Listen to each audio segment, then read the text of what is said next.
Zakonisht e gonin, po edhe mua në disa raste. Po edhe ndonjë të ftuar. Po dhe tani është momenti që unë të ha një bono. Kur të merr uria, duhet që të hash një bono. Shumë interesant është si puna e mollës, frutit të ndaluar, po këtu ju me sa shohun nuk ndalohet asnjë gjë. Faleminderit. Pastor, do dhe ti një bono? Jo, faleminderit shumë. Unë mund ta kisha ngrënë, po jemi në atë kreshmen e Krishtlindjes, kështu që deri nesër. Në vërtetë. Duhet të ftosh nesër. Okej, mos e di të ta sjell. Viola, po ti do në një bono? Po ti kursej ty që ti hash më vonë, se e di që pastaj do zihemi bashkë. Ja një sekond sa ta hap, prit. Okej. ASMR. Okej. Pastor, unë përmenda në pjesën e parë përmenda boksin. Unë nuk e dija personalisht që ju keni qenë edhe i angazhuar me sport. Brenda kufive të bërit sport gjatë periudhës komunizmit. Një mënyrë për të identifikuar apo për të ndjerë vetë realizuar. Ato hapësira që kemi pas neve në atë kohë, pikërisht ishte një nga hapësirat ishte sporti. Unë vije nga një familje me tradit në sport, Panajot Pano, futbollisti i famshëm i Shqipërisë, xhaxha im, gjithë kushëritë e mi të parë nga halla, nga xhaja, ishin futbollist, sportist. Një moment caktuar, unë i them xhaxhajit, Panajotit madh, që duhet bëhem dhe unë futbollist, por isha një djalë 11-12 vjeç. Dhe prisja realisht që shikoja shkëndi, gëzim tek Panajoti. Por në thelba më jep një përgjigje që unë u trishtova, më thot, nuk do bëjnë gjithë çunat e fisit futbollista. Dhe me gjithë insistimin tim tek babai, tek xhaxhai, atëre e pash të derë të mbyllur. Si rrethoi një rebelimi të një moshe krejtë rinie të hershme. Atëre gjeta një dritare për të integruar dhe për të përfshirë tek këto sportet e rënda të kohës, peshkëngritja. Edhe u regjistrova në ekipin e peshkëngritjes Partizanit, me trinjtë e Partizanit për disa vite, pastaj kur boksi u lejua në Shqipëri, se për disa vite boksi ishte ndaluar si një sport kapitalist në Shqipëri, nuk lejohet bëj boks. Atëre fillova dhe unë të isha pjesë e ekipit të boksit, kam bërë neshjen pallat sportit, po jeta sportit është shumë e bukur. Për shumë arsye. Një nga arsyet është edhe disiplina. Pra, nëse shokët e mi të klasës, gjimnazit, shkonin atë kohë në përmbrëmje vallëzimi etj. Unë shkoja bëja hekra, bëja stërvitje. Ama të paktën jeta e adoleshentëve të asaj kohe ka qenë shumë e bukur dhe më e mbushur me aktivitete se ajo e fëmijëve sot, e adoleshentëve sot. Ato hapësira lirie në diktaturë ne i përdornim për të ndjerë të vetë realizuar, të vetë përmbushur. Stadiumi atëherë ishte krejt gjë tjetër, teatri atëherë ishte krejt gjë tjetër, kinemat, megjithëse nuk e di sa ju ka qelluar takoni me njerëz të brezit tim apo më të mëdhenj se unë që jemi ai brezi që i ka mësuar përmendesh batutat e filmave të mësuar të Shqipërisë. Unë shoh tek prindrit e mi. Batutat me fëmijët e mi, ata rrin kështu se kanë iden. Pra batutat e filmave nga që ato filma ne i shikonim në mënyrë të përsëritur disa herë gjatë një vitit, njëjtat filma. Dhe nëpërmjet këtyre batutave jepnim kuptim veprimeve, fjalëve, mesazhe njëri tjetrit etj. Por jeta sportistit ishte një jetë e bukur, një jetë e cila në thelb të nxirrte jashtë disa kornizave që ishin kornizat imponuara në kohë, ishte një dritare lirie dhe vet realizimi. Po atë në boks të kanë rraur apo i ke rraur? Kur janë ndeshur në pallat sportit. Ndeshjen në pallat sportit më kanë rrahur. Pra jam mundur, po ndeshje me pik, pra jo me knockout.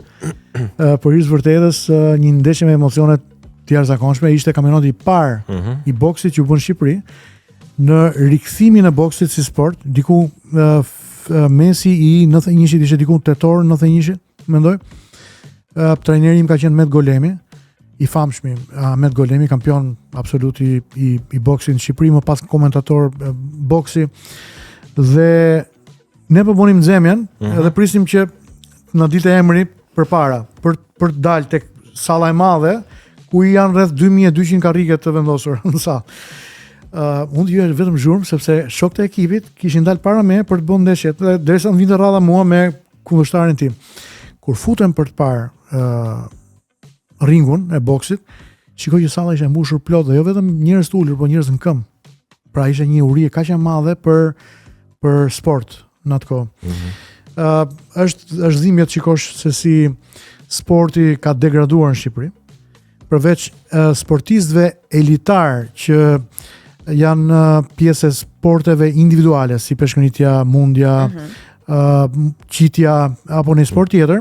Po pse kombëtarja shqiptare e futbollit? Sportet kolektive. Po flasim për sporte individuale. Po flas për kampionatet kombëtare, po flas për ekipet kombëtare. Nëse shkon me pa një ndeshje basketbolli, do kesh jashtëzakonisht shumë pak njerëz, mund të jenë njerëz që ti numëron. Ja, duke nisur nga unë e para nuk kam shkuar kurrë në një ndeshje basketbolli. Ndeshje voleybolli femrash, meshkujsh, ndeshje kur ka kampionat peshkëngritje, s'ka njerëz në mundje.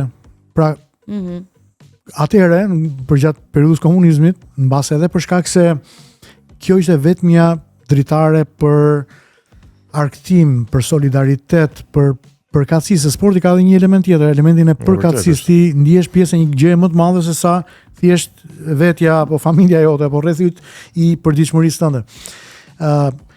Ishin të rëndësishme.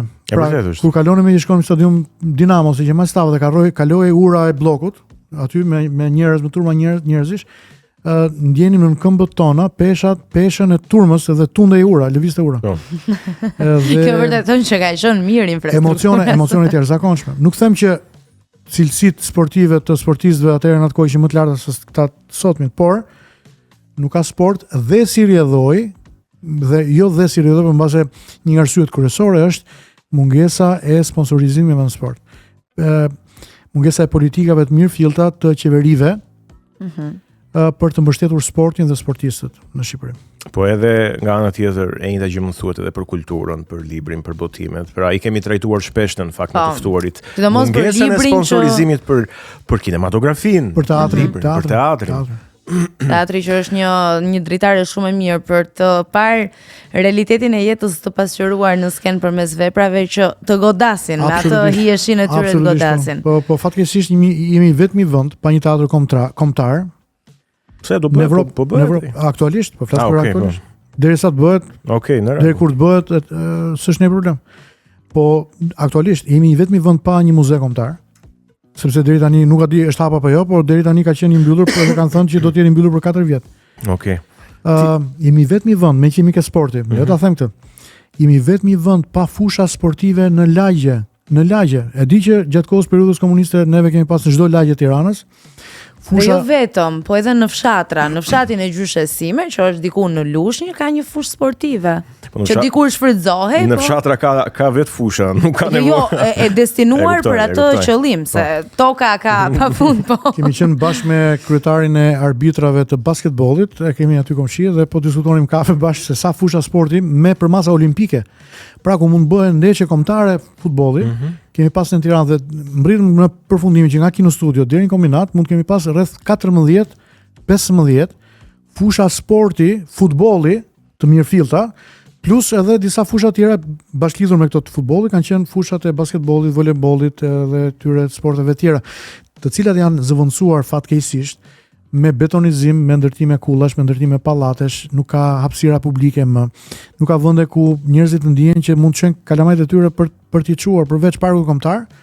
Edhe nuk e di a kemi në një vend tjetër, por nuk ka vend për sport. Ti sot për të bërë sport duhet të shkosh tek këto palestrat që normalisht duhet paguash, e brenda nuk je jashtë, ose duhet të shkosh tek liçeni artificial për të bërë vrap aty ose për të bërë ecje. Bashkë me njerëzit e tjerë me turmën. Po pastori pavarësisht se e ka lënë mundjen boksin edhe peshngritjen, vijon të merret me sporte të rënda, siç janë debatet.